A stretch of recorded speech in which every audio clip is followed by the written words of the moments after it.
This is a short video about the door on my short bus. This is the original door that came on the bus, and the original front hinge. It was welded together right here. Took the glass out, it comes out easy. Welded it together here in the middle. Then on this side I had to add a piece of metal. It's about 3 inches wide, and I think it's 3/4 inch thick. And then this piece right here is a piece of this with the back cut out of it. And I had to cut a slot inside here too in order to make the door thick enough to put a regular door latch on. It's got a regular door latch just like a house or anything else would have. And I just had to make it like that. The door seal that I used was just a bubble seal that you can get from Amazon, and it goes around the outside of the door. Made this little metal piece here, and it holds the door latch itself. The door shuts real good, shuts and doesn't leak air or anything like that, but it shuts like a house door. You know, I mean, it's no problem, opens real good, you know.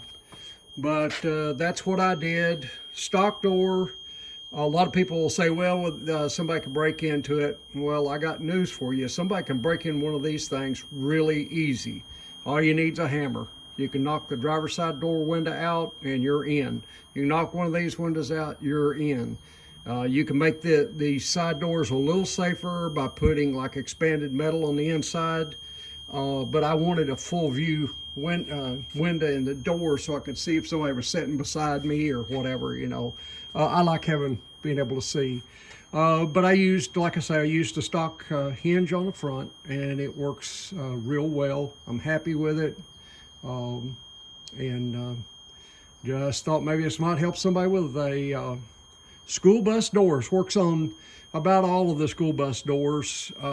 This one originally swung out from the center. It swung out this way from the center, and so it had a hinge on this side and a hinge just like it on this side. And but there you go. Thanks for watching.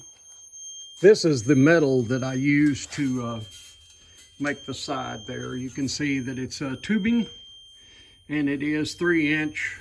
I'll measure it here and see what it is. I think it's 3/4, maybe an inch. Let me get my tape measure out here and we'll see. It is 1 inch. So it's 3 inches by 1 inch. It doesn't have to be very thick. This is a little thicker than it needs to be. I think this is probably maybe 1/8 inch.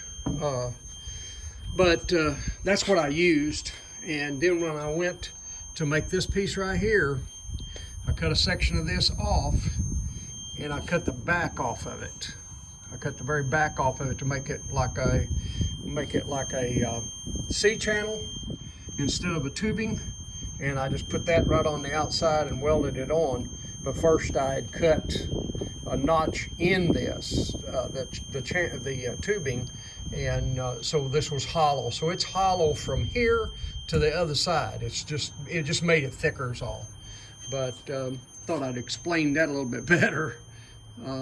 That way you've got an idea. You're not thinking it's a solid piece of steel, but it's a tubing.